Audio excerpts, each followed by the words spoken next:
ನಮಸ್ಕಾರ ವೀಕ್ಷಕರೇ. ಆರ್ಸಿಬಿ ತಂಡದ ಸ್ಟಾರ್ ಮಾಜಿ ಆಟಗಾರ ಸರ್ಫರಾಜ್ ಖಾನ್ ಅವರು ಈಗ ಇನ್ನೊಮ್ಮೆ ಭಾರಿ ಸುದ್ದಿಯಲ್ಲಿದ್ದಾರೆ. ತಮ್ಮ ಚಿಕ್ಕ 17ನೇ ವಯಸ್ಸಿನಲ್ಲಿ ಆರ್ಸಿಬಿ ತಂಡಕ್ಕೆ ಸೇರಿದ್ದ ಸರ್ಫರಾಜ್ ಖಾನ್ ಅವರು 2015ನೇ ಸಾಲಿನಲ್ಲಿ ಅದ್ಭುತ ಪ್ರದರ್ಶನ ನೀಡುವ ಮೂಲಕ ಸಾಕಷ್ಟು ಹೆಸರುವಾಸಿಯಾಗಿದ್ದರು. ಅಂದು ಇವರನ್ನು ಜೂನಿಯರ್ ಎಬಿ ಡಿವಿಲಿಯರ್ಸ್ ಅಂತಾನೆ ಹೇಳಲಾಗುತ್ತಿತ್ತು.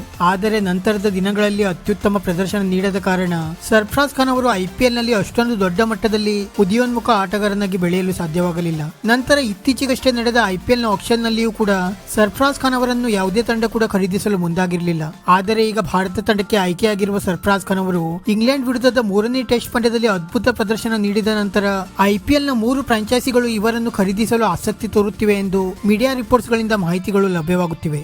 26 ವರ್ಷದ ವಯಸ್ಸಿನ ಸರ್ಫರಾಜ್ ಖಾನ್ ಅವರು ಸದ್ಯ ಅತ್ಯುತ್ತಮ ಫಾರ್ಮ್ ನಲ್ಲಿರುವ ಕಾರಣ ಫಿನಿಶರ್ ರೋಲ್ ನಲ್ಲಿ ಇವರನ್ನು ಖರೀದಿಸಲು ಕೆಲ ತಂಡಗಳು ಆಸಕ್ತಿ ತೋರುತ್ತಿವೆ. ಅದರಲ್ಲಿ ಮೊದಲನೇದಾಗಿ ನೋಡುವುದಾದರೆ KKR ತಂಡ. KKR ತಂಡದ ಮೆಂಟರ್ ಆಗಿರುವ ಗೌತಮ್ ಗಂಭೀರ್ ಅವರು ಈಗಾಗಲೇ ಇವರನ್ನು ಸಂಪರ್ಕಿಸಿ ಮಾತುಕತೆ ಕೂಡ ನಡೆಸಿದ್ದಾರೆ ಎಂದು ಹೇಳಲಾಗುತ್ತಿದೆ. ಎಲ್ಲವೂ ಕೂಡ ಸರಿ ಹೋದರೆ ಬಹುತೇಕ ಸರ್ಫರಾಜ್ ಖಾನ್ ಅವರು KKR ತಂಡದ ಪರ ಆಡುವ ಸಾಧ್ಯತೆ ತುಂಬಾ ಹೆಚ್ಚಾಗಿದೆ ಎಂದು ಹೇಳಲಾಗುತ್ತಿದೆ. ನಂತರ ಎರಡನೇದಾಗಿ CSK ತಂಡವೂ ಕೂಡ ಸರ್ಫರಾಜ್ ಖಾನ್ ಅವರ ಮೇಲೆ ಕಣ್ಣಿಟ್ಟಿದೆ ಎಂದು ಹೇಳಲಾಗುತ್ತಿದೆ. ನಂತರ ಮೂರನೇದಾಗಿ ನಮ್ಮ RCB ತಂಡವು ಕೂಡ ಸರ್ಫರಾಜ್ ಖಾನ್ ಅವರನ್ನು ಈ ಬಾರಿ ಫಿನಿಶರ್ ರೂಪದಲ್ಲಿ ನೋಡಲು ಬಯಸುತ್ತಿದೆ ಎಂದು ಕೂಡ ಹೇಳಲಾಗುತ್ತಿದೆ. ಮತ್ತೆ ಈಗಾಗಲೇ RCB ತಂಡಕ್ಕೂ ಕೂಡ ಒಬ್ಬ ಕೆಳ ಹಂತದಲ್ಲಿ ಸ್ಫೋಟಕ ಬ್ಯಾಟ್ಸ್ಮನ್ ನ ಅವಶ್ಯಕತೆ ಇರುವುದರಿಂದ ಕೊನೆಯ ಹಂತದಲ್ಲಿ RCB ತಂಡ ಇವರನ್ನು ಖರೀದಿಸಿದರೂ ಕೂಡ ಆಶ್ಚರ್ಯ ಪಡಬೇಕಾಗಿಲ್ಲ. ಮತ್ತೆ ಯಾವುದೇ ತಂಡದ ಆಟಗಾರ IPL ವೇಳೆಗೆ ಇಂಜುರಿ ಸಮಸ್ಯೆಗೆ ತುತ್ತಾಗಿದ್ದರೂ ಕೂಡ ರಿಪ್ಲೇಸ್ಮೆಂಟ್ ರೂಪದಲ್ಲಿ ಸರ್ಫರಾಜ್ ಖಾನ್ ಅವರು ಯಾವುದೇ ತಂಡಕ್ಕೂ ಕೂಡ ಸೇರಿಕೊಳ್ಳಬಹುದು.